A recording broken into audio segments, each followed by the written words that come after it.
Now let's talk about the controlled mandatory ventilation or CMV mode. CMV mode is applied to the patient who has very weak breathing effort. The patient who cannot breathe by themselves, like in the case of the poor respiratory drive, severe lung injury, or in the patient who are in deep comatose state. CMV mode takes control of whole breathing.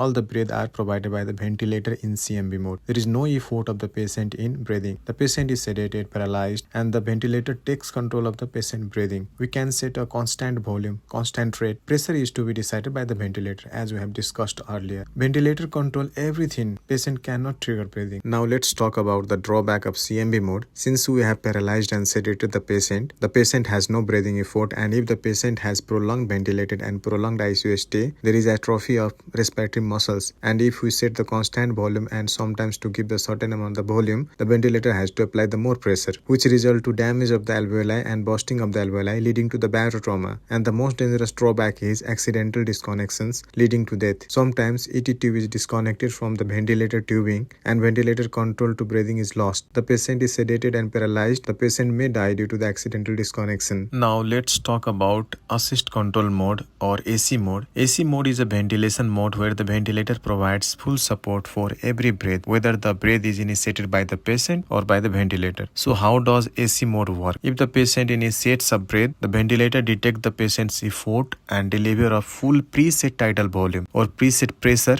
in pressure controlled AC. Even a small patient effort result in a full ventilator breath. If the patient does not initiate a breath, the ventilator delivers breath at the set respiratory rate. Therefore, the ventilator assists when the patient tries to breathe and controls breathing when the patient cannot. Hence, the name assist control is made. So, when is AC mode is used? It is used when there is weak spontaneous breathing effort, semi-conscious or fatigued patient, early phase of mechanical ventilation, respiratory distress or unstable breathing pattern to ensure adequate ventilation with minimal patient work. So, let's talk about advantage of AC mode. It reduces the patient work of breathing, ensures consistent tidal volume with every breath, stabilizes oxygenation and ventilation, good for initiating mechanical ventilation. And lastly, let's talk about the drawback of AC mode. So the drawbacks are, if the patient rapidly breathes, the ventilator gives a full tidal volume with each breath, which leads to hyperventilation and respiratory alkalosis. Second drawback is risk of barotrauma or volutrauma, because every breath is a full mechanical breath. Last drawback is sensitive